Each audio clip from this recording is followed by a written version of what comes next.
Presiden Amerika Serikat Donald Trump ancam akan bertindak jika pembunuhan pengunjuk rasa terbukti terjadi di Teheran, Iran. Trump menyampaikan pernyataan ini saat mendarat di John Beth Andrews, Maryland. Presiden Amerika Serikat Donald Trump menyebut sebelumnya pernah menggunakan kemampuan nuklir untuk menakut-nakuti Iran dan mendorong pengunjuk rasa untuk terus protes serta mengambil alih institusi negara jika memungkinkan. Ia tegas mengingatkan Iran agar berhati-hati dan jika pembunuhan pengunjuk rasa terbukti terjadi di Teheran, Iran, ia akan bertindak. Trump menegaskan bantuan sedang dalam perjalanan, meski rinciannya belum dijelaskan.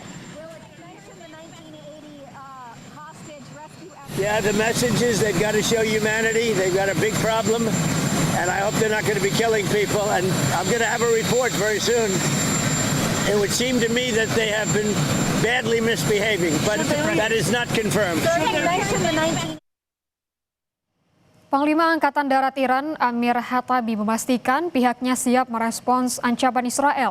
Sebelumnya, Israel menyiagakan militernya mengantisipasi kemungkinan serangan Amerika Serikat terhadap Iran. Dalam keterangannya, Hatami menanggapi ancaman ini dengan serius merespons ancaman Israel terhadap Iran. Sebelumnya, Presiden Amerika Serikat Donald Trump mengatakan pihaknya segera mengirim bantuan kepada massa yang menggelar unjuk rasa yang menolak pemerintahan Iran saat ini. Merespons pernyataan Trump, Perdana Menteri Israel Benjamin Netanyahu memastikan pihaknya menyiapkan militernya untuk membantu Amerika Serikat.